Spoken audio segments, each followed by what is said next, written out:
A seccional da Ordem dos Advogados do Brasil, Seção São Paulo, por sua Comissão de Relações com o Poder Legislativo do Estado de São Paulo, tem a honra de recebê-los para o webinar Poder Legislativo e Políticas Públicas, que conta com o apoio das comissões de Ação Social e Cidadania e de Cultura e Eventos da UAB São Paulo. Este evento compactua com os Objetivos de Desenvolvimento Sustentável da ONU. Agradecemos e saudamos as autoridades que compõem essa mesa virtual, os participantes e todos aqueles que contribuíram com a campanha do agasalho. Para conduzir a abertura oficial deste evento, anunciamos o Dr. Orlando Correia da Paixão, presidente da Comissão de Relações com o Poder Legislativo do Estado de São Paulo. Dr. Orlando, a palavra é sua. Muito bom dia a todos, sejam muito bem-vindos mais uma vez. Hoje estamos no quinto encontro, a quinta aula seguida. Obrigado, Danila, obrigado aos amigos aqui do Cultura e Eventos, aos amigos da Comissão de Assistência Social da OAB, aos amigos da ABGov, na qual tem o querido parceiro João Henrique como presidente. Estamos todos aqui empenhados em levar o melhor para você que nos assiste neste quinto encontro.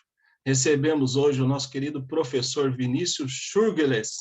Difícil eu acertar o nome dele, mas eu sempre tento e ele depois me corrige. Para proferir a palestra sobre política pública. Vinícius, que tem imensa experiência no poder público, foi por longos 4 ou 5 anos presidente do ILP, que é o Instituto do Legislativo Paulista, da Assembleia Legislativa, é gestor público, é professor, é pesquisador, tem uma vasta experiência também acadêmica, profissional, e hoje vai nos brindar com mais esta palestra. Saúdo também os nossos queridos amigos que nos assistem lá do auditório da Câmara Municipal de Olímpia, em parceria com o vereador Zé Cocão, presidente da Câmara, que nos abriu esse espaço também, o Jean, que é o procurador da Câmara Municipal, que fez toda a interlocução.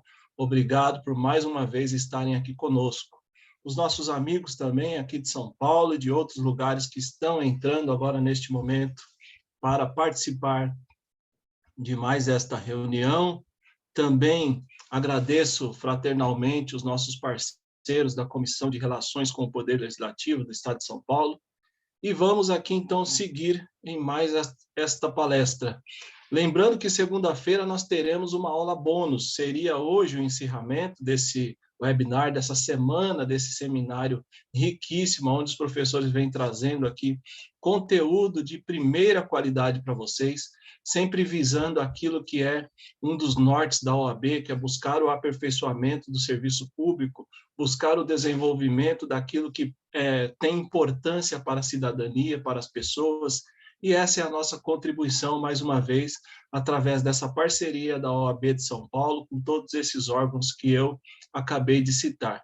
Então, recebemos hoje o nosso quinto palestrante, segunda-feira teremos uma aula magnífica, aula bônus, com a doutora Bárbara Cristal, que vai nos trazer uma aula sobre compliance de mandato, uma aula bastante interessante para vocês do Poder Legislativo e aqueles também que têm afeição com o tema.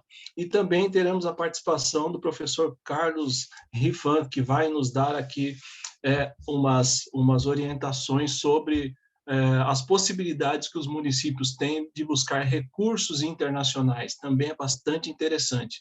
Então, na segunda-feira, não esqueçam, eu os convido a estar novamente conosco, nós vamos enviar os links de participação, vou aqui já preparar todo o material, vamos juntos aqui com as equipes, preparar tudo para entregar para vocês, para que estejam conosco na segunda-feira. Agradeço, por fim, o presidente da OAB São Paulo, nosso querido Caio Augusto, e o vice-presidente Ricardo Toledo, que é o coordenador, né, o chefe de todas as comissões no Estado de São Paulo, que nos dão aí a possibilidade de, mais uma vez, tocar aqui este evento e levar para você toda a contribuição que nós angariamos ao longo da vida, na nossa bagagem profissional, na nossa bagagem educacional. Estamos aqui, então, para acrescentar algo no desenvolvimento das atividades de todos que nos acompanham durante essa semana. Sejam mais uma vez todos muito bem-vindos. Convide as pessoas que ainda dá tempo, compartilhe o link de transmissão nos grupos e sigam as orientações que foram dadas aqui pela Danila, a fim de que vocês, então, recebam os certificados de participação. Professor Vinícius, a palavra é de Vossa Excelência, por favor. Olá, minha especial saudação a todos aqueles que nos acompanham nesse momento. Gostaria de externar a minha imensa satisfação em poder estar junto de vocês logo no início dessa sexta-feira, aos guerreiros da sexta-feira que estão aqui junto. Eu falava isso aos meus alunos, né? Só que, coitados, eles tinham aula sexta-feira à noite, né? Então, para eles era muito mais duro. Agradeço essa introdução feita pelo Dr. Orlando. Eu gostaria já de imediato de retirar essa responsabilidade toda, porque ele vai fazendo essas citações, né?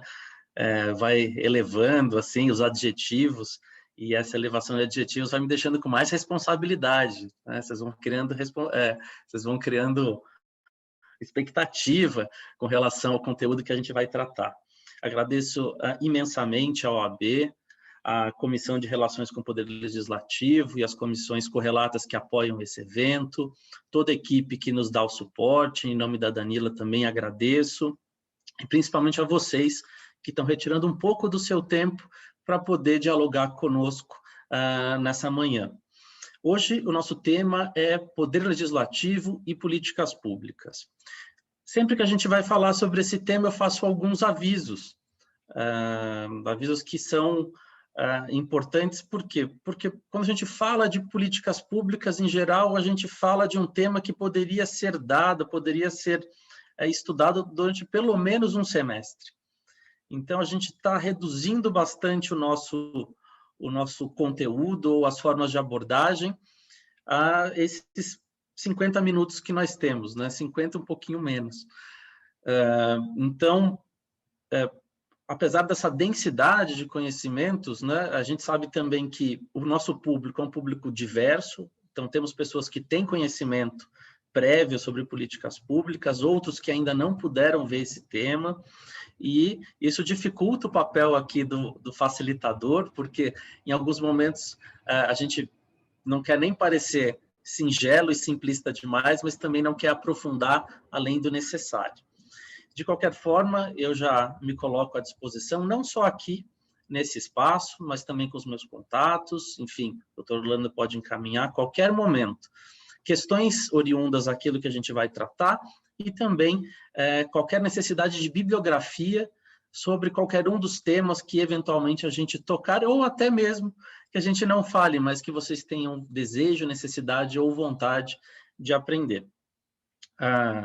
Eu sou servidor público de carreira do governo do estado de São Paulo e trabalho com políticas públicas no poder público, acho que desde a graduação, que foi em administração pública. Então, a gente tem aí pelo menos 17 anos de vivência dentro do poder público, seja dentro do município, do governo federal, e nos últimos 10 anos no estado, em diferentes secretarias e órgãos.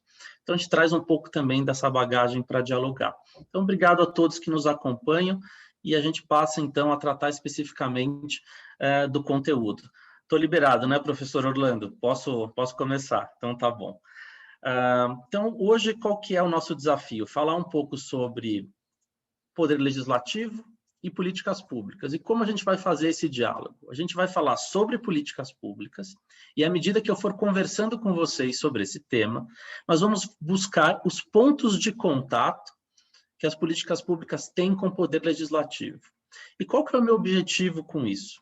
À medida que a gente for evoluindo para tentar entender o que são as políticas públicas e esses pontos de contato que elas têm com o poder legislativo, eu vou tentar suscitar em vocês o sentimento de que, ao término da exposição, vocês compreendam que o poder legislativo ele é um espaço privilegiado para discussão, para elaboração de políticas públicas. Eu acho que políticas públicas vai ser a palavra que eu mais vou repetir ao longo desses 50 minutos. mas a gente percebe a importância do legislativo nessa construção, a gente também entende a responsabilidade que nós temos enquanto gestores, enquanto ocupantes de cargos eletivos, na construção de um espaço, de um país, de uma cidade melhor. Então, vamos ver se a gente consegue, em conjunto, construir essa percepção. Outro aspecto que é importante ressaltar é que, como eu falei, o tempo é curto, mas, de alguma maneira, eu estou condensando conhecimentos. Se a gente fosse fazer um estudo mais detalhado, a gente veria diversas escolas, diversas linhas de pensamento. Então, de alguma maneira, essas linhas, nessa nossa conversa, elas estão um pouco misturadas, elas estão um pouco justapostas. Então, em diversos momentos, eu estou citando autores de diversas percepções de diversas escolas, para que a gente tenha, então, uma visão mais ampla e introdutória sobre o tema. Vou compartilhar a minha apresentação com vocês e a gente vai tocar a partir daí. Confirmem, por favor, se vocês estão vendo. Perfeito. Então, a gente vai avançar. Obviamente, a gente tem aqui aquela tela que está travando, como era possível que acontecesse. Então, eu vou fazer um stop sharing aqui e vou tentar fazer esse share do aplicativo. Vamos ver se fica mais fácil.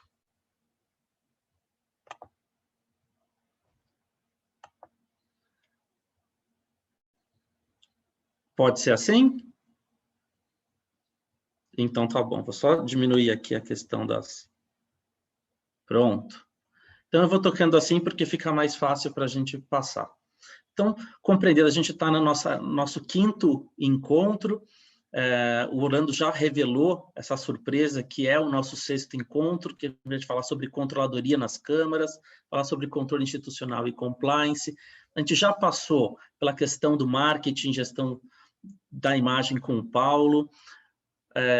Também já passamos pela formação e administração de gabinete com o João. Veio o Hamilton e falou um pouco sobre improbidade administrativa. O grande professor Orlando aqui nos brindou com iniciativa e liderança e chegamos no nosso 5º encontro com esse bônus do 6º. Vamos, então, começar pelo começo, conceituando o que são políticas públicas. E aqui a gente já tem essa primeira mistura de diferentes percepções de diferentes escolas. Se vocês buscarem... Pois não? Desculpe interromper, só um Claro. instante. O pessoal está perguntando aqui se é possível aumentar um pouco a tela. Vamos tentar. Eu acho que até aqui eu consigo chegar. Pode ser? Tá bom. Tá no máximo aí, tá quase 90%, tá bom. Obrigado. Nada. Depois Aí deem o melhorou. feedback. Melhorou? Então tá bom. Quando a gente tenta conceituar políticas públicas, vocês vão perceber que existe uma diversidade de conceitos, não existe só uma única definição.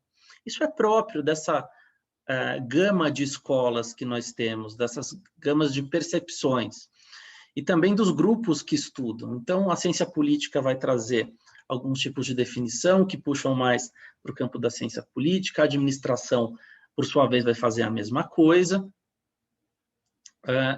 E o importante é dizer que todas essas visões ou esses conceitos, de alguma maneira, eles se complementam, ainda que, de alguma maneira, eles pareçam definições que tragam divergência entre si.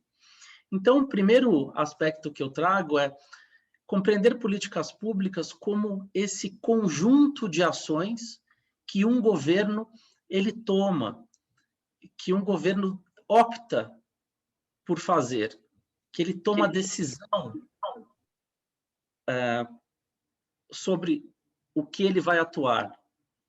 Outros pesquisadores vão dizer que políticas públicas são qualquer coisa que um governo decida fazer.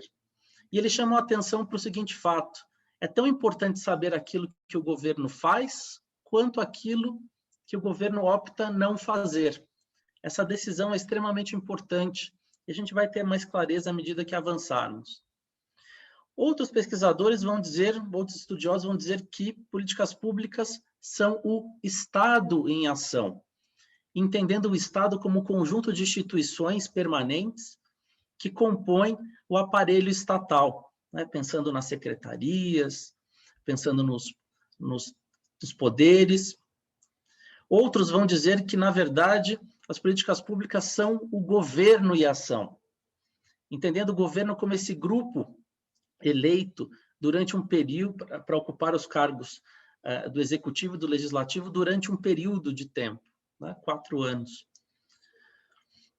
Outros pesquisadores vão entender que as políticas públicas, elas são resultado, certo? Elas são aquilo que vem depois do sinal de igual, dos processos governamentais, ou seja, daquilo que o Estado desenvolve, da forma como ele caminha, o resultado da ação estatal seriam as políticas públicas.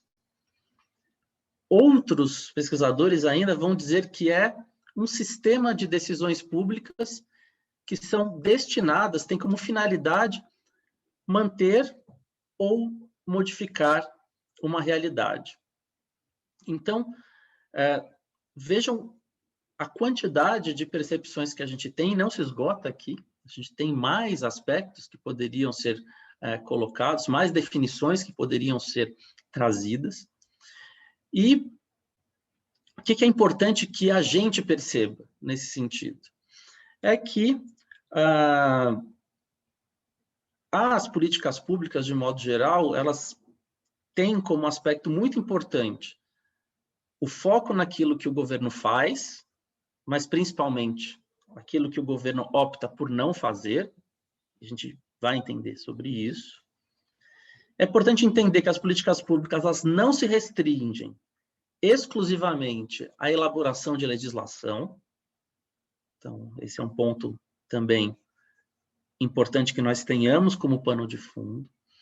E entender que as políticas públicas, elas são realizadas em todos os níveis da nossa federação, ou seja, o município, os estados e a União. Então, nesses 3 níveis federativos, nós temos a elaboração de políticas públicas, a execução delas e também a avaliação das mesmas. Se a gente tivesse esses 3 grandes mandamentos por trás, a gente vai começar a entender melhor o que são as políticas públicas. Eu vou apresentar para vocês uma forma didática pela qual a gente tenta compreender como as políticas públicas elas se organizam e como elas são pensadas, implementadas e avaliadas. Por isso eu vou apresentar aqui para vocês o ciclo das políticas públicas numa ferramenta que eu chamo de, numa visão mais educacional. Agora eu vou ter que diminuir um pouquinho a tela. Mas eu diminui só mais uma, vocês conseguem visualizar bem? Espero que sim. E esse ciclo das políticas públicas, ou processo de elaboração de políticas públicas, visto dessa forma, ele tem uma finalidade didática para a gente. Vocês vão me perguntar, poxa, Vinícius, mas é exatamente assim que ocorre? Não necessariamente, né?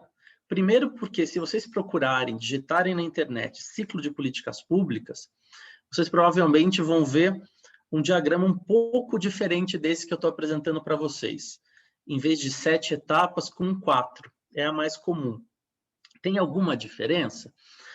Não necessariamente. A única coisa que eu estou fazendo é abrindo um pouco mais aquelas 4 etapas que vocês vão encontrar em outras imagens, para detalhar um pouco mais como esse ciclo ele ocorre. Mas eles não estão errados ou eles não se contrapõem.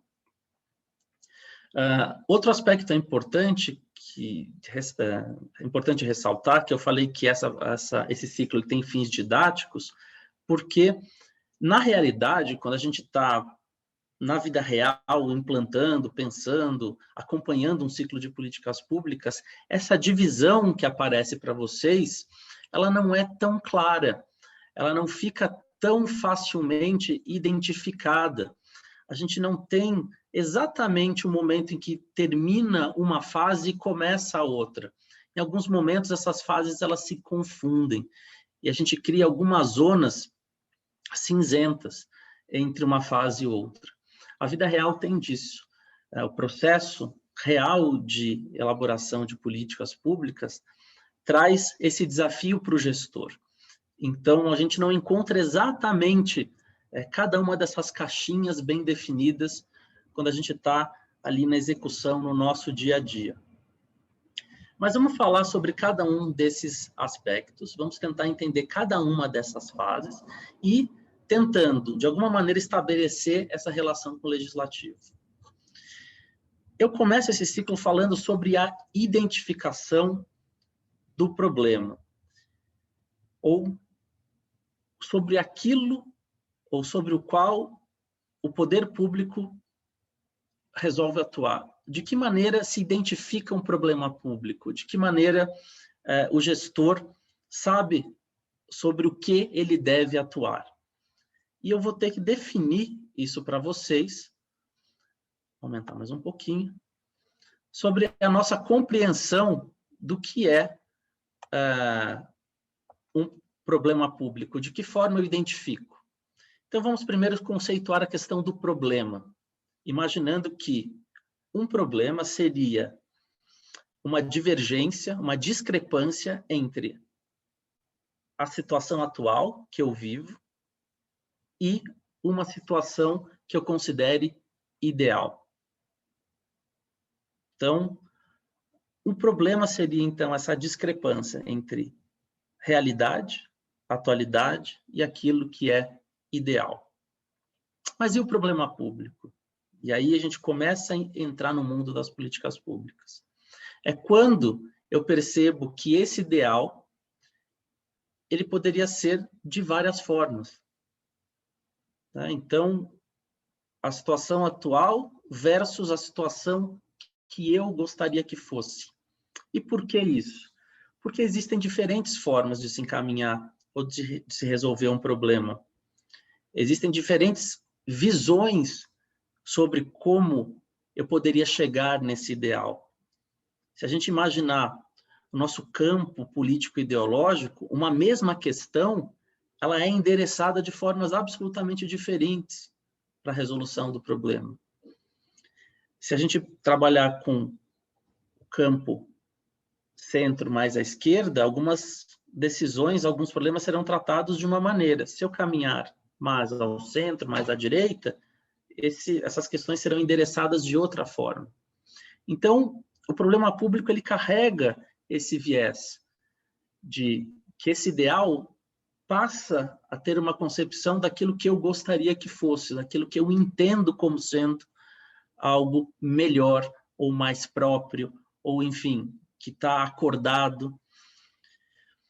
E essa visão é o primeiro passo para que a gente compreenda o mundo das políticas públicas. Né? Nem sempre a decisão ela é técnica, ou ela é só técnica, nem sempre a decisão é política ou somente política. Ela traz com ela essa visão de que aquilo que eu gostaria que fosse está condicionado também aos diferentes atores que fazem parte desse macroambiente, que é o ambiente público. Temos essa visão, essa identificação do problema como algo, então, que é o nosso primeiro passo. Mas a gente vai precisar avançar para entender um pouco mais sobre a questão dos problemas. Vou diminuir mais uma vez aqui. Como é que, então, eu identifico um problema público?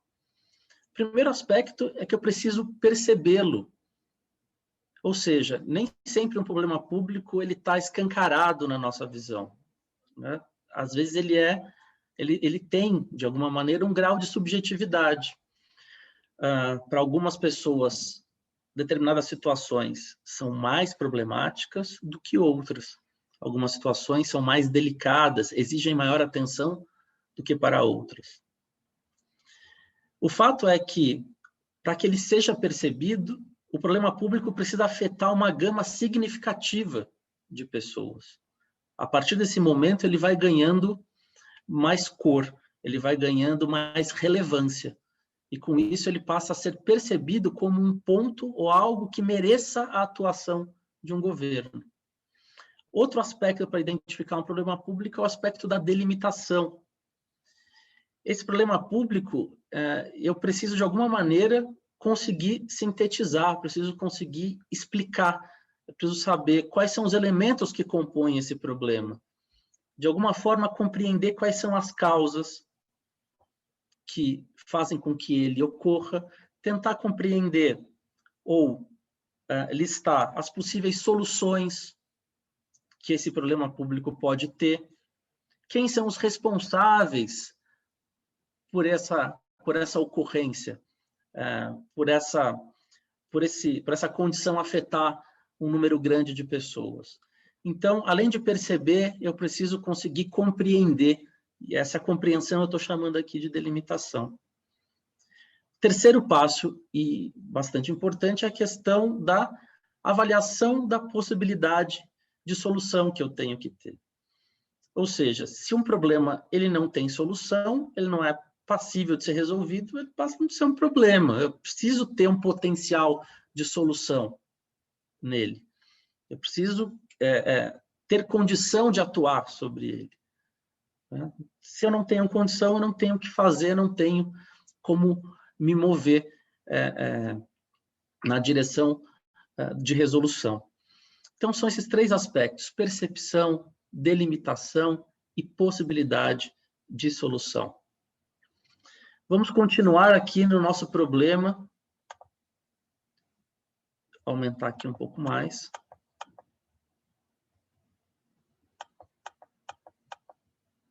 Outro aspecto bastante importante, e a gente já aí começa a tocar de novo o legislativo, é que os problemas públicos eles se tornam oportunidades dentro do nosso ambiente para três grandes grupos atuarem e adquirirem relevância. O primeiro deles são os partidos políticos, que vão formar as suas agendas políticas em torno de problemas públicos que os partidos acreditam que tenham relevância e mereçam a sua atenção. De forma geral, os partidos políticos nos seus estatutos, os partidos políticos nas suas plataformas, eles indicam quais são os grandes temas que são relevantes e que merecem atuação. Outro ponto, outro grupo importante são os agentes políticos, que estão dentro dos partidos políticos ou, às vezes, não estão, mas têm relevância no ambiente político. São pessoas que influenciam também a opinião de segmentos da sociedade. Eles também veem na identificação de um problema público uma oportunidade de atuação e, obviamente, também de aquisição de relevância. As organizações não governamentais são outros componentes desse ecossistema. Vamos pensar que a sociedade ela também se organiza com as suas causas, com seus grupos de interesse, com seus grupos econômicos, em torno de temas que também, segundo esses grupos, merecem atenção. Não é à toa que a gente encontra no terceiro setor uma miríade de causas, e essas causas acabam, de alguma forma, depois sendo incorporadas pelos partidos políticos, pelos agentes políticos, e acabam sendo vistos como um problema público e sobre o qual merece atuação. A gente encontra aqui no terceiro setor, só para dar um exemplo, mas que a gente acompanha recentemente, a questão da causa animal. Né? A gente encontra isso dentro do terceiro setor. E aí a gente tem também uma diversidade de temas, né, que vão desde grupos, por exemplo, que são a favor da liberação, da ampliação da possibilidade da aquisição de armas, por exemplo, num campo completamente distinto do que a gente está falando da causa animal, e outros tantos temas, né? Mas a gente tem essa diversidade, né? Grupos que vão cuidar, por exemplo, de portadores com necessidades especiais, ou tem esse olhar, e aí você tem segmentações, né? Por questão de baixa visão, questão de dificuldade de locomoção, enfim. Mas é para que a gente perceba essa diversidade. O fato é que, em torno desses problemas, esses grupos eles vão buscar, vão compreender que essa é uma oportunidade de atuação. Caminhando aqui um pouco mais, para que a gente, então, compreenda a identificação do problema. Então, diante de uma determinada situação, é necessário, primeiro, que um assunto ou tema ele seja considerado um problema, né? Então, lembrando a percepção, né? A delimitação e possibilidade de solução. Então, ele precisa ser considerado um problema, então, uma situação que eu tenha que atuar. E, além disso, esse assunto ele deve ser tema ou objeto de atenção governamental, porque é o governo que tem possibilidade efetiva e maior de endereçar uma questão. Então, se o governo não tem atenção sobre aquele tema, possivelmente aquele tema fica colocado lateralmente na agenda governamental, ele não é algo que vai receber atenção, e por não receber atenção, ele também passa a não ser algo que essa realidade não é modificada. E, além de receber atenção governamental, ele também tem que ser objeto de ação, decisão, intervenção governamental. Existem temas que nós consideramos um problema, de alguma maneira existe a ciência desse problema, mas não existe atuação. De alguma maneira a gente se acostuma, a gente toca isso, ou passa a não considerar tão relevante. Então, são esses três componentes que têm importância para que, então, esse problema público ganhe volume, ganhe forma. E outro aspecto importante que eu tenho que colocar para vocês.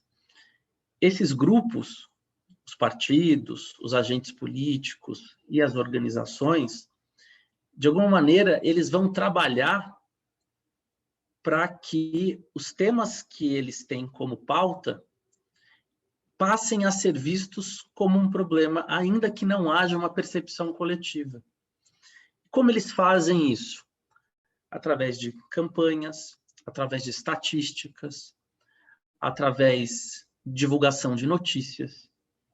Essas são ferramentas que fazem com que esses grupos tentem promover a sua causa, ou seja, colocar um holofote no problema.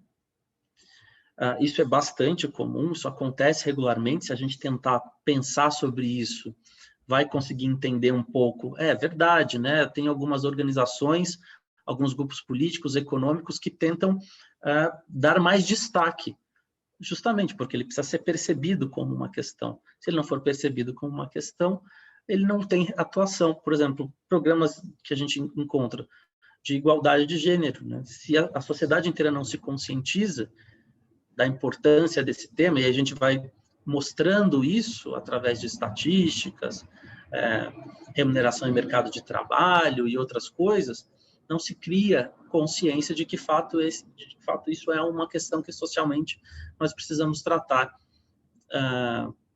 como problema público e que, portanto, merece a intervenção, a atenção governamental.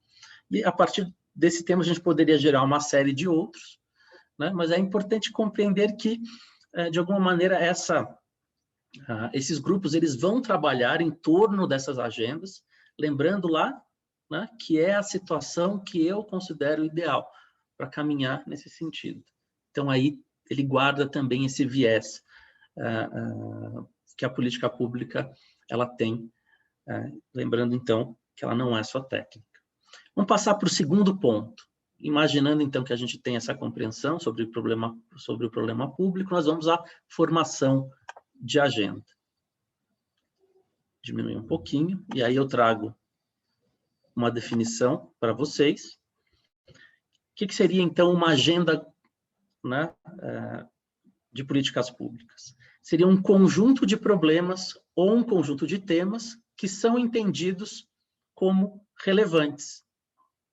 né? Então, a gente tem essa, por exemplo, imaginando uma agenda partidária, esse conjunto de problemas ou de temas que aquele partido entende como relevante.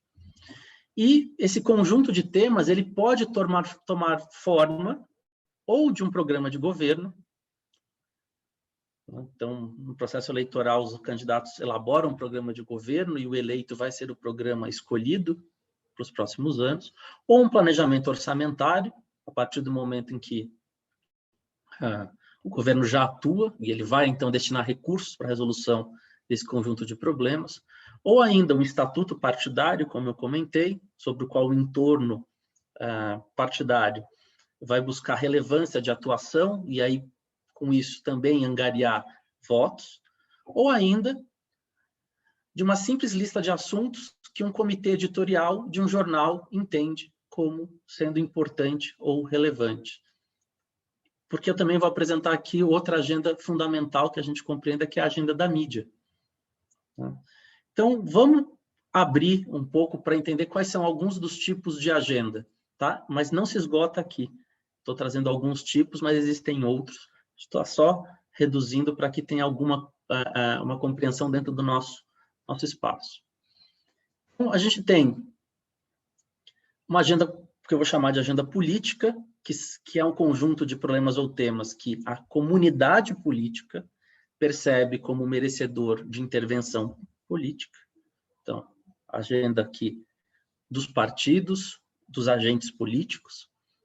Eu tenho uma agenda que eu vou chamar de agenda formal ou de institucional, né, que vai elencar os problemas ou temas que o poder público já optou, já decidiu por enfrentar. Então, se a gente imaginasse aqui no nosso bloco azul, a gente estaria falando de temas que estão ainda na disputa eleitoral. De alguma maneira, um partido ele é eleito, né, forma sua base, aí eu tenho uma agenda formal, constituo uma agenda formal, e esse terceiro ponto bastante importante, que é o poder e a influência que nós temos, que é a agenda da mídia. Tentem perceber no nosso momento, nos últimos anos, as disputas políticas em torno da questão da mídia, a maneira como a mídia se coloca, se contrapõe ou não a governos, para que a gente perceba como isso tem relevância dentro das políticas públicas. E a agenda da mídia lista essa série de problemas que recebe atenção especial dos meios de comunicação e passam, então, a ser divulgados e influenciar grupos de pessoas para que alguns temas sejam percebidos como pontos passíveis de atuação.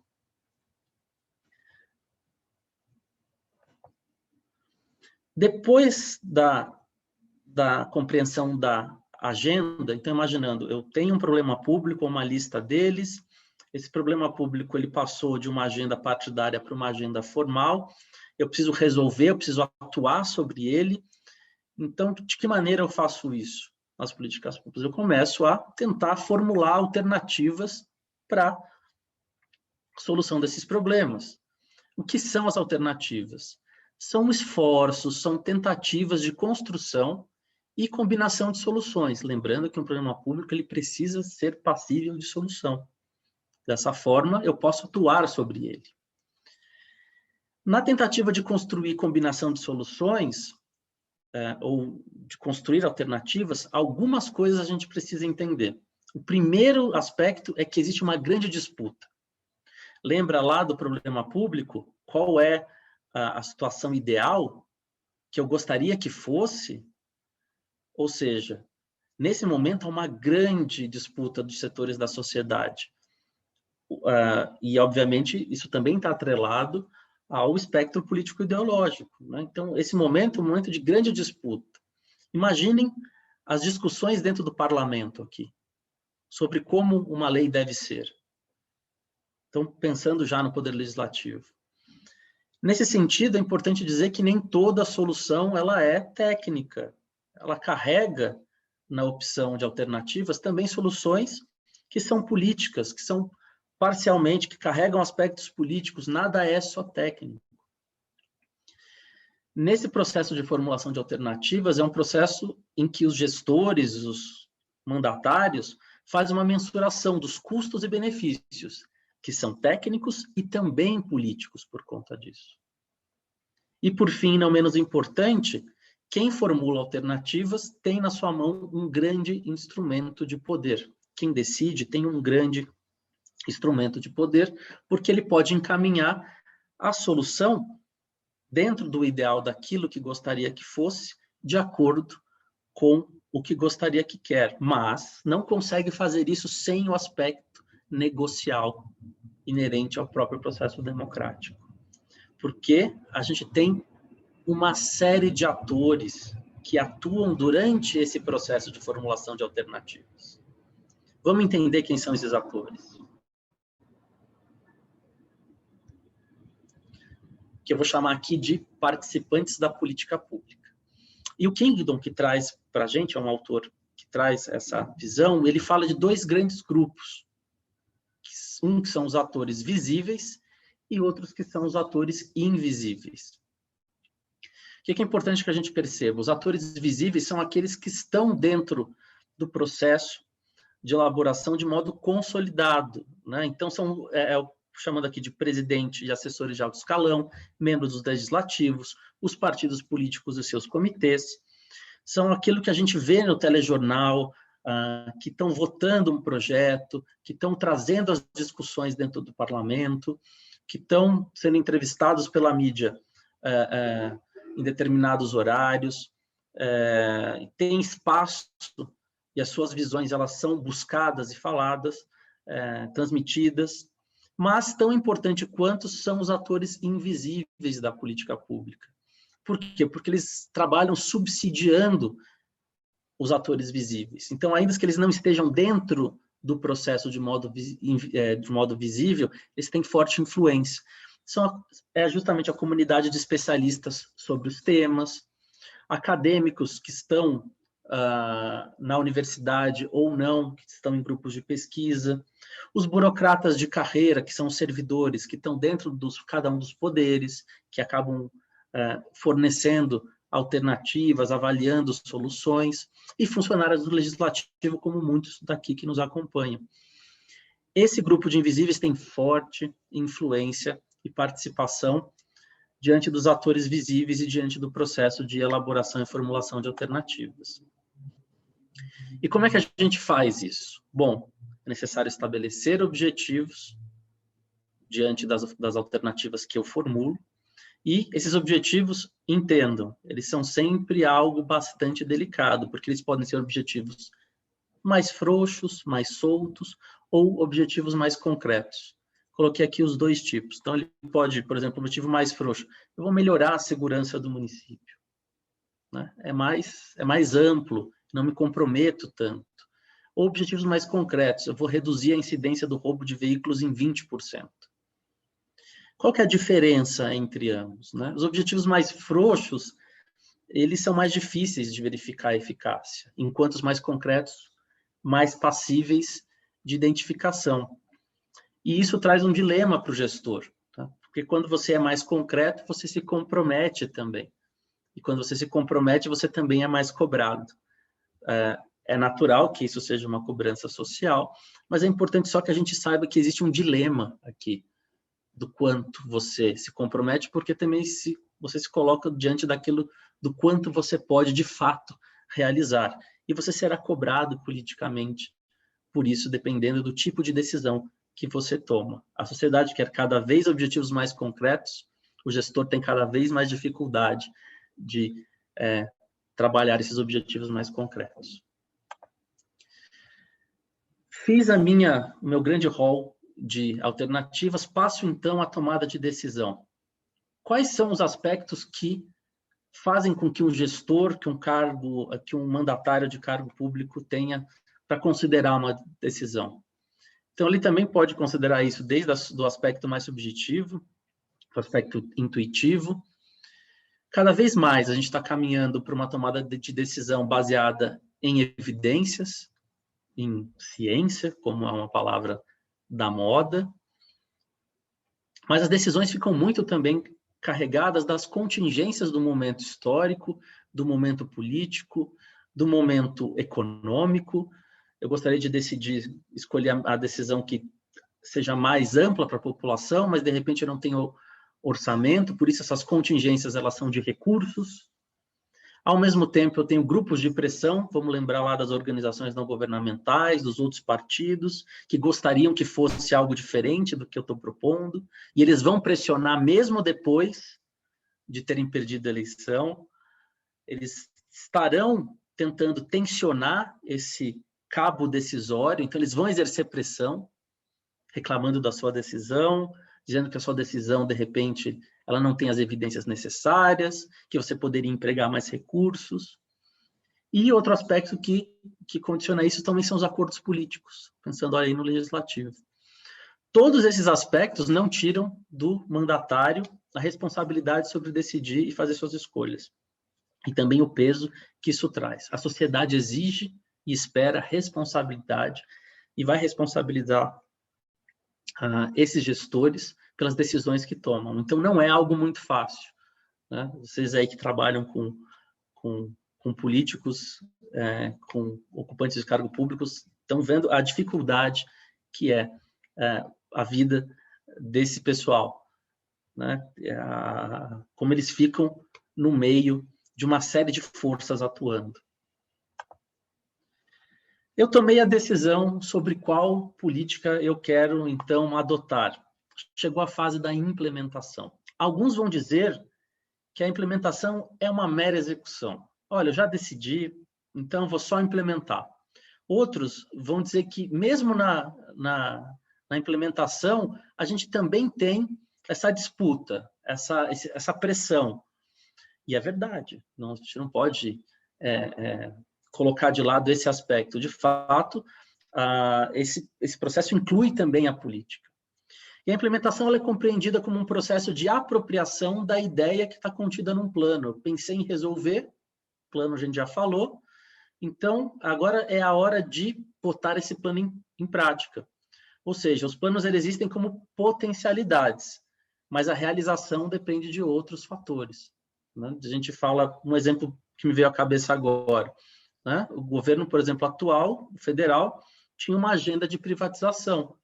Está encontrando muitas dificuldades de caminhar com essa agenda, com esse plano. Percebam, né? Existe um potencial de realização, mas a realização vai depender de outros fatores, negociação, acordos e outros temas. É o momento em que eu converto, então, as minhas ideias em resultados concretos, né? A gente vê de fato, o que pode ser feito durante a implementação. E qual que é a importância da implementação? Ela permite visualizar os obstáculos que se tem para realizar um determinado aspecto, também as falhas referentes ao processo de concepção das políticas públicas. Ou seja, eu estou falando de problemas que foram mal formulados, objetivos que foram mal traçados, otimismos que foram considerados exagerados, e tudo isso impacta na maneira como uma política pública é implementada.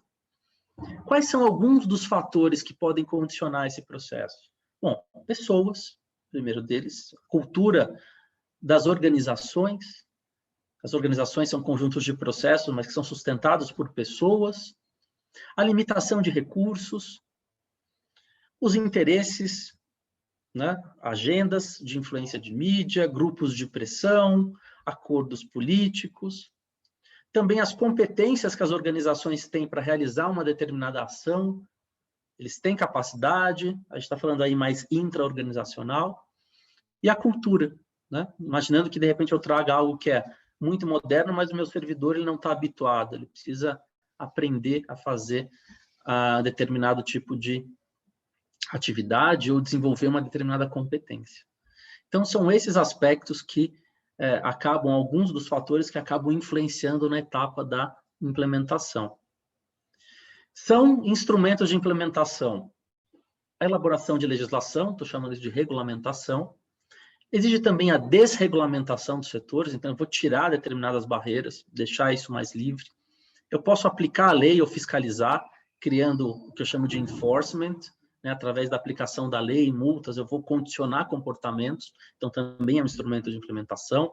Como é que eu aplico a lei também? Eu posso usar fiscalização, eu posso usar ela presencial, eletrônica.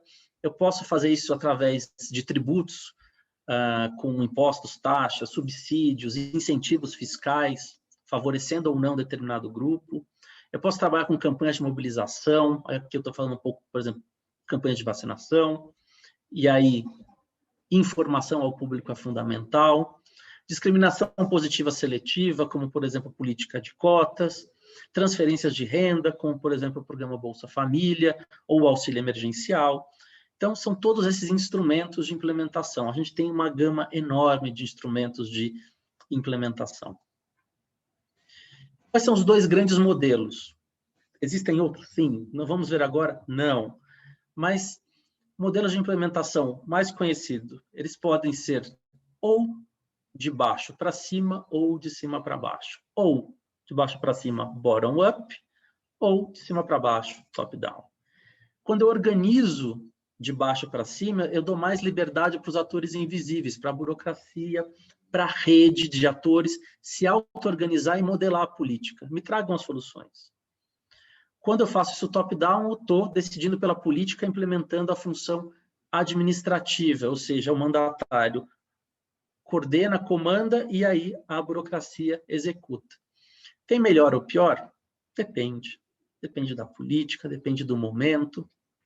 O importante é que vocês saibam que existam esses dois grandes modelos. Implantei. A política está funcionando, chegou o momento de avaliar. Estamos chegando no final já do nosso ciclo. A avaliação é sempre a atribuição de valor, é um julgamento.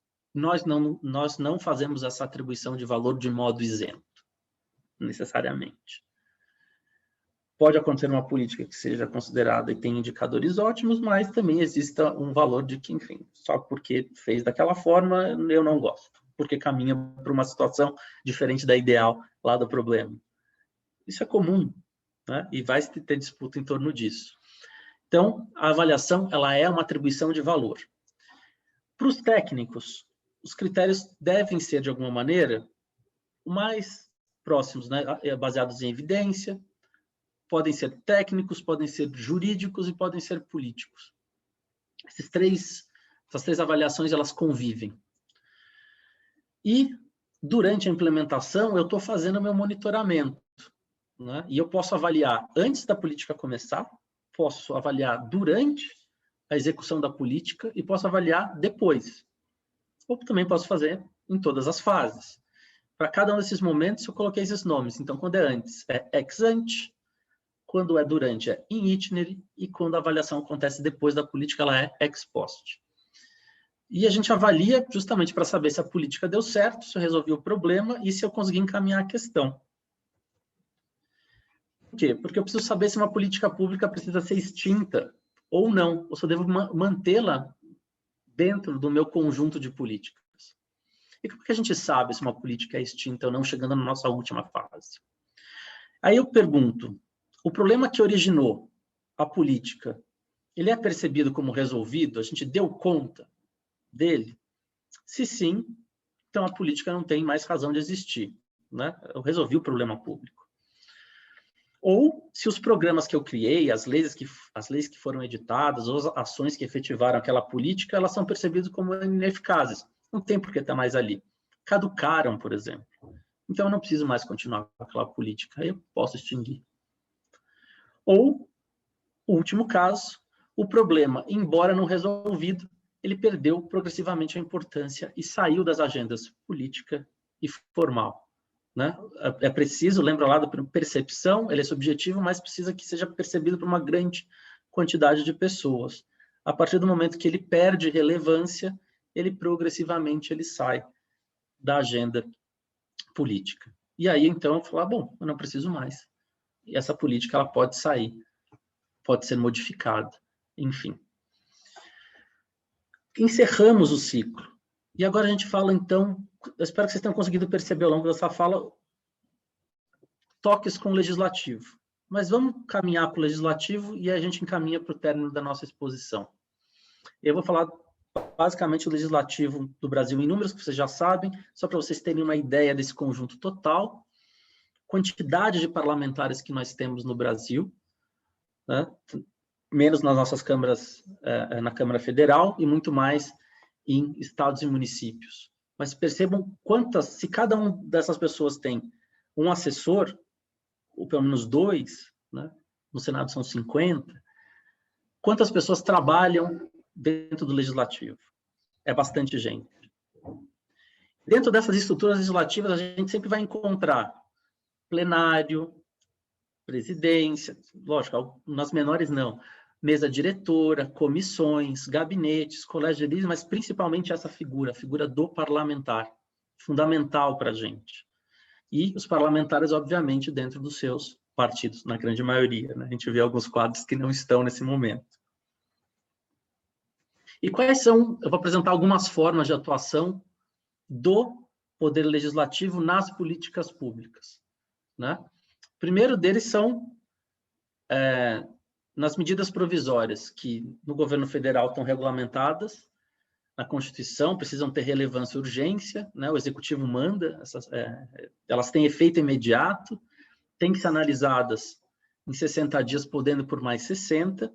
Se em 45 não foram, trancam a pauta, e aí tem que ser analisados por comissão mista, devendo ser aprovada nas 2 casas. Olha só, analisada por comissão mista, devendo ser aprovada nas 2 casas. Nesse momento, olha o papel que o Legislativo tem dentro das políticas públicas. Esse espaço é um espaço de discussão e de modificação. Não é porque um governo foi eleito que não haverá aqui possibilidade de intervenção na agenda pública. Então, ainda que hajam medidas provisórias do Executivo, essa prevalência do Executivo, o Legislativo tem como atuar aqui. Então, olha como aqui a gente tem um espaço de discussão privilegiado. Outro aspecto é o orçamento público. O Executivo, aí eu coloquei as 3 peças, né? Com prazos aqui, é governo federal, tá? Estados e municípios é diferente. O Executivo organiza as propostas em projeto de lei e encaminha para o Legislativo. Então, imagina que é um programa de governo, ele está no formato de PPA, mas ele vai ao Legislativo. Ele é um plano orçamentário, numa LDO, numa LOA, mas ele vai ao Legislativo. E ele pode ser discutido. Então, ele tem possibilidades de alteração. E uma delas, né, nesse processo orçamentário, um dos aspectos, então a gente tem esses 3 instrumentos, medidas provisórias dentro do próprio orçamento, mas outro instrumento, vou só terminar aqui o ciclo, né? Então, no governo federal, comissão mista de orçamento, planos, ela discute e altera o projeto, é votado em plenário e depois é sancionado pelo chefe do Executivo. Mas outro ponto são as emendas parlamentares do orçamento que eu queria falar para vocês, né? É o ponto em que o parlamentar ele pode opinar e influir, né? Ou seja, ele pode, nas receitas e despesas, né? Algumas, não todas, mas ele pode acrescentar, modificar, suprimir. Podem ter emendas individuais, emendas de bancada, de comissão, de relatoria. No caso das emendas individuais, em 2021 agora, foram cada uma até 16, conjunto de até 16 milhões, divididos em 25 emendas. Né? Isso aí está a Constituição lá, a emenda constitucional 86, e também num total de até 1,2% da receita corrente líquida, né, nas emendas individuais impositivas. Então, vejam que o parlamentar ele tem esse espaço, ele tem essa possibilidade de também atuar orçamentariamente para algo que, de repente, o governo não daria atenção, mas ele tem a condição dele também fazer essa política, atuar sobre o problema público, né, e de maneira impositiva. Só para que a gente tenha um número, as emendas do orçamento de 2018 que eu trouxe aqui, a quantidade, o total, mais de 8 mil emendas, por mais de 108 bilhões de reais. Ou seja, é muito recurso, com muita possibilidade de atuação. Então, esse é um aspecto bastante importante. Além disso, e último aspecto, nossa fala, até para a gente respeitar as 10 horas, fiscalização e controle, né, que vai ser até um pouco o tema da próxima aula.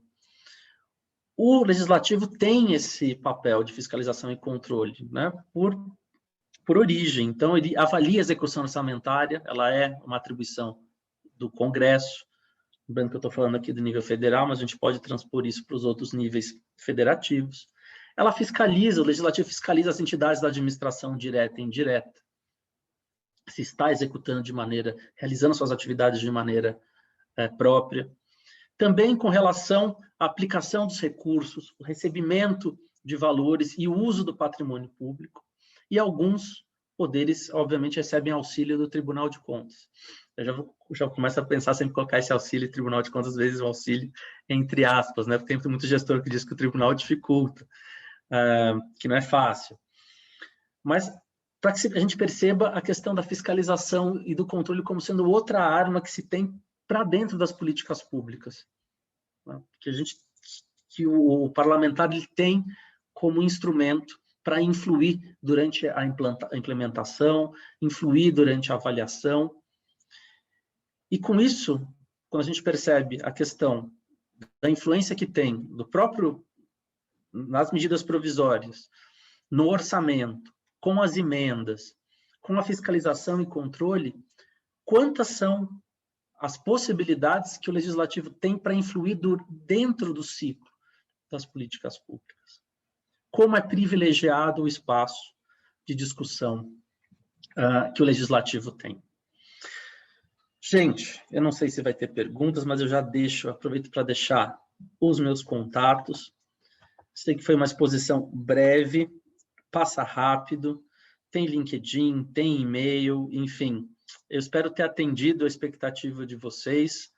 Sobre cada uma dessas etapas, a gente tem literatura, se vocês quiserem, e a gente pode compartilhar, caso vocês tenham necessidade. Então, tem o meu e-mail pessoal, meu e-mail governamental também. E, enfim, fico à disposição de vocês para qualquer demanda que eventualmente surja.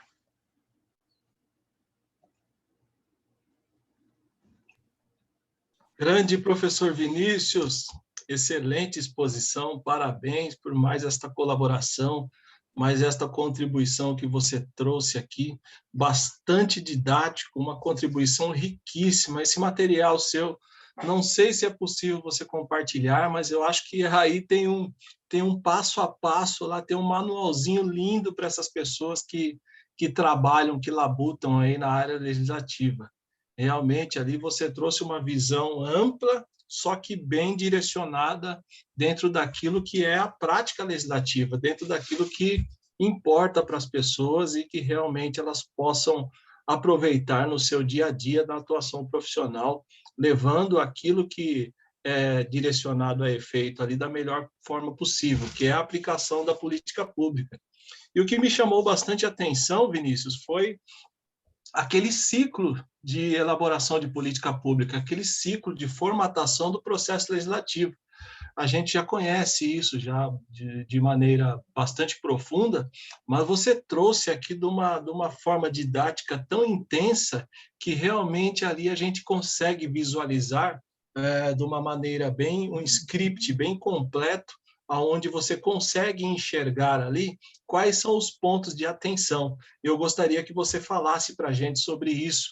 Enquanto os amigos aqui estão se manifestando no chat, eu vou ler as manifestações para colocar para ti. Mas eu queria que você falasse em relação àquele ciclo. Foi uma formatação assim excepcional no que tange ao conhecimento lógico do processo legislativo, de elaboração, de escolha, de decisão, né, que fazer política pública, como bem diria o nosso querido governador Geraldo Alckmin, é fazer escolhas, né? É direcionar escolhas, é tomar decisões, isso que é política pública.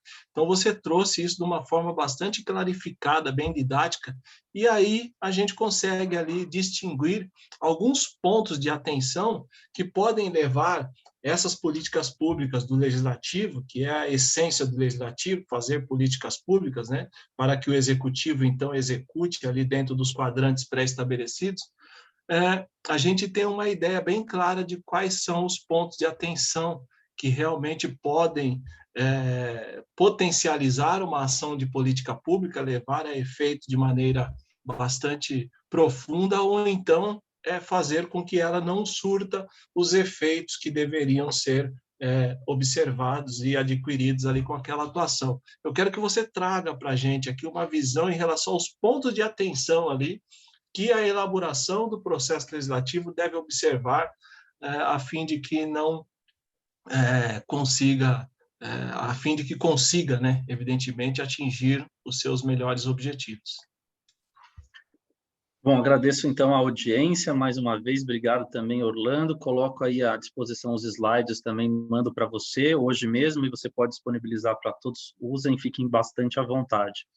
Com relação então ao ciclo, que é importante perceber como ferramenta didática, né? Como eu coloquei, a vida real é um pouco diferente. Às vezes essas etapas elas não estão tão claras entre uma e outra. Você não sabe exatamente onde começa uma e termina a outra. Mas pensando no legislativo, primeiro você, até a questão da constituição da agenda governamental, pré-isso, você tem uma grande disputa de planos de governo, você tem uma disputa de pautas políticas, que vão se consolidar no momento da eleição. De alguma maneira, os partidos políticos já vão trabalhar isso. Os agentes políticos, de cargos eletivos, sejam eles os vereadores, os prefeitos, já têm a sua agenda de problemas públicos e vão colocar essa agenda para a população. Saúde, educação, saneamento, voltado especificamente para aquilo que é de titularidade municipal. A partir do momento em que um governo assume, em que escolhas vão ser tomadas, e o legislativo ele está ali como... ele não é apenas algo alegórico ou apenas alguém que vai assistir o prefeito realizar o seu mandato. Por quê? Porque eles influenciam na edição das leis. Então, por mais que um prefeito ele decida, opte por um determinado caminho, isso vai ter que passar pela Câmara e é a oportunidade para que a sociedade discuta. A Câmara atua com audiências públicas, atua com... pode realizar, o Executivo realiza consultas e o Legislativo atua com audiências para esclarecimento, para tirar dúvidas, para que, enfim, também o governo se explique naquilo que tem que fornecer de explicação. Então, o Legislativo tem papel fundamental de indagar, inquirir o governo sobre isso. Se o governo opta por uma determinada alternativa a outra, é tempo também do Legislativo exercitar o seu papel e fazer as devidas provocações ao Executivo para que ele, enfim, compreenda a extensão das suas ações. Essa é uma decisão que será sempre conjunta do poder público municipal.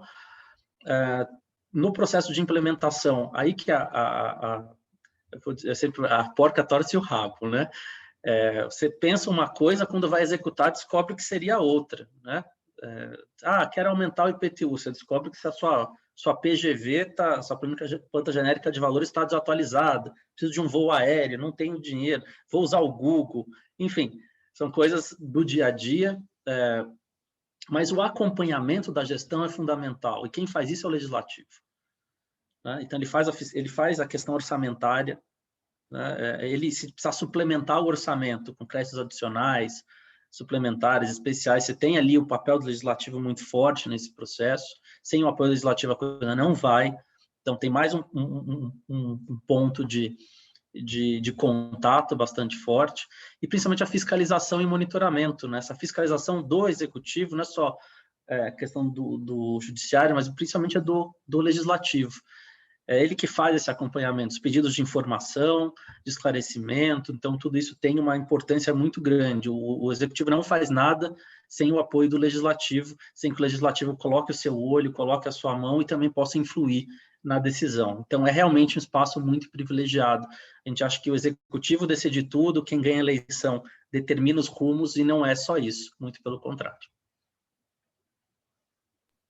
Muito bom, Vinícius, muito bom, excelente a sua explanação, e realmente é sempre aquele caminho do meio, né? Que é o caminho do diálogo, que é o caminho da elevação da participação de todos, da sociedade, do aperfeiçoamento da cidadania, a participação do Executivo, trazendo ali as suas considerações, as suas explicações, e o Legislativo fazendo a regência da orquestra dentro daquilo que é necessário e importante para o bem comum da sociedade.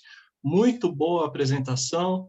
Os amigos aqui estão pedindo o material.